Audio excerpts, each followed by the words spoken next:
So my name is DiCostanzo. I'm the CEO and co-founder of Pedego.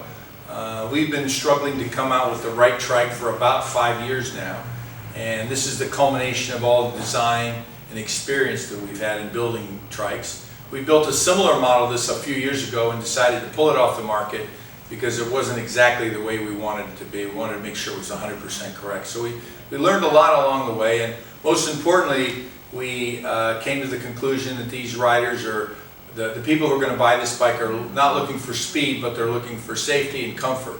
So we designed that with that in mind. And also they're looking for storage capacity. So we took all that in consideration. We put the bike together, and they want to get some degree of exercise, but in some cases they may not want to or may not be able to pedal. So we made it so that they can operate it under throttle conditions, or also under pedal assist conditions, or they can just pedal it. So it's a really easy bike to ride.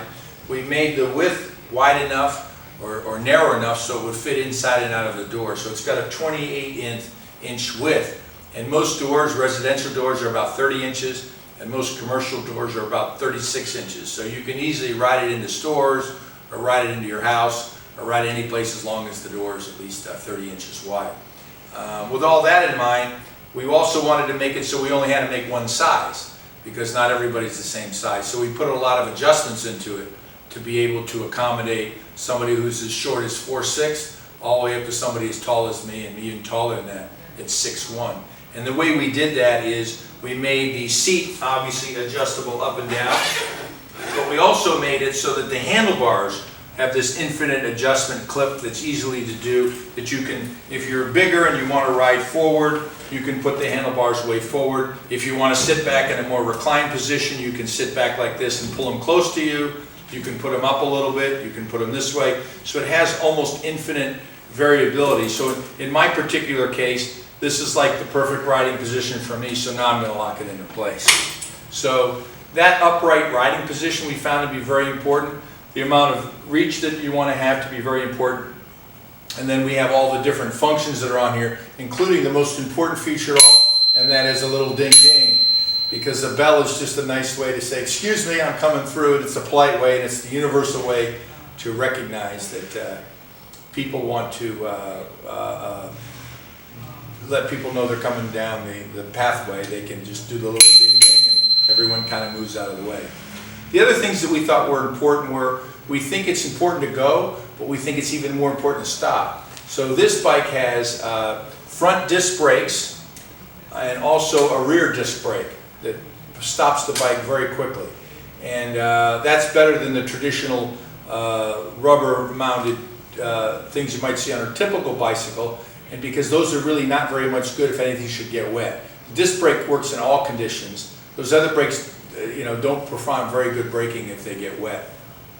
And so it provides positive stopping. The other thing is we wanted a chain that wouldn't fall off, so we put an internal shifter in it, and it's got 3 speeds of shifting, so you've got 3 different speeds that you can shift on, with a really quick shifter over here that allows you to go 1, 2, and 3.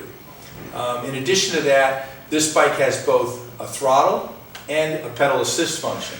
So if you wanted to use the throttle, you don't have to pedal at all. If you want to use the pedal assist, you've got pedal assist 1, which will keep you at about 7 miles an hour, and you've got pedal assist 2, which will take you to about 10 miles an hour. So a good, comfortable operating speed without getting out of hand. And then at any time, in any one of those functions, or in the pedal in mode 3, it'll work just as a throttle. So the throttle will work independent of or in conjunction with pedal assist.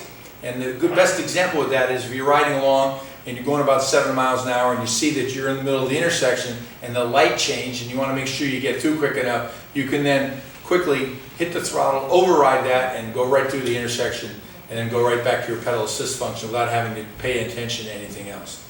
The other thing we thought was important to have a lighting system on it, so that if you're out after dark, you would just hit a simple button here, and it would turn on not only the headlight, but the tail light and back as well. And it also lights up the LCD display, so you've got a visibility at night to be able to read what's on the LCD display. The LCD display will show you your how much battery energy you have left.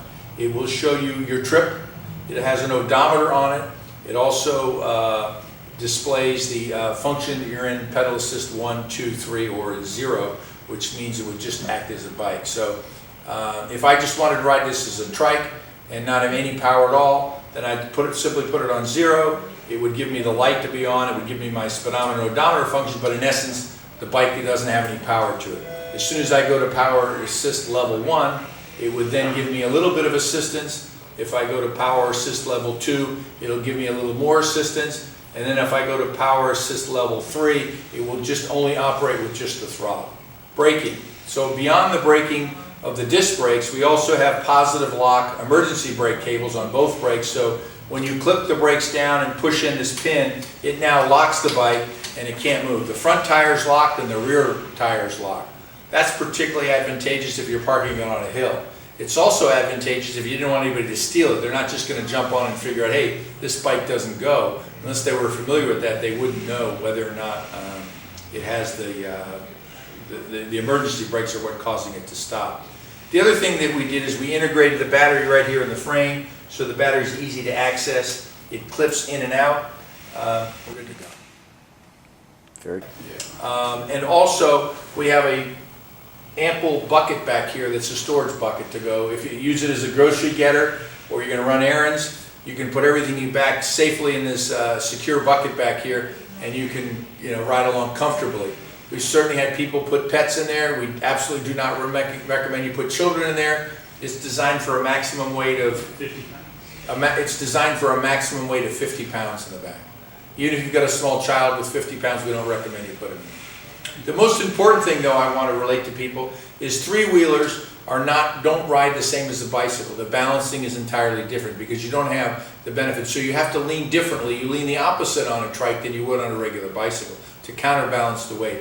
We also recommend that you don't ride this tricycle at a speed any faster than 12 miles an hour. Not only this trike, but any trike, because it won't have enough stability anything faster than that. So we feel comfortable riding it up to 12 miles an hour, but we don't feel comfortable with any speeds over that. Okay, so we wanted to design this bike so it was very easy to maneuver. So the best feature I think we have on it is it turns on its own circle. So if I go like this and I want to turn real quickly, I can pretty much turn on its own circle just like this. I'm not going to do it for too long because I'll probably get dizzy. So if I wanted to get dizzy, instead of getting dizzy, I can turn it the other way and I'll unspin myself. And so now I'll go the other way.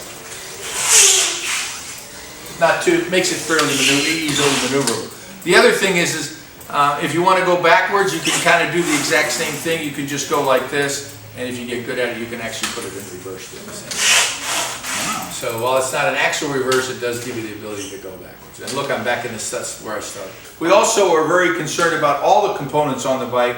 We use Schwalbe, and these are the big bends, which are designed specifically for electric bikes. And they've also got puncture-proof protection in them, so it's not likely you'd ever get a flat one. So we think comfort's very important, so we have padded hand grips. We also got a super comfortable seat that's got a backrest on it. Because some people that ride a bike sometimes don't have enough back support. This adds some additional back support, so when you're riding it, it's much more comfortable. And the most important thing, we put the pedals out in front, so you're sitting completely upright when you're riding the bike. So if you look at me, it's just like I'm sitting in my chair. I'm draped on the bike. I can lower the seat if I want to be lower. I can raise the seat if I want a little higher. But for me, this is the perfect riding position with full leg extension. In talking with literally hundreds of customers, we found out that style was important. They didn't want something that looked like some old style trike. So we designed it to be stylish. It comes in this mineral blue color, which is our single most popular color in all of our cruiser bikes. So we decided that we would go with a good stylish color and not make it look like a typical trike. And as you can see, the back of it's got this nice cabinet on it that kind of takes away from the idea that it's a three-wheeler bike. And it's got some nice attributes as far as all the alloy components, meaning the handlebars and the spokes and the motor are alloy. This is front-wheel driven, so the motor's in the front, and it's a 250-watt motor, which is more than adequate for hill climbing and for the speeds of up to 12 miles an hour.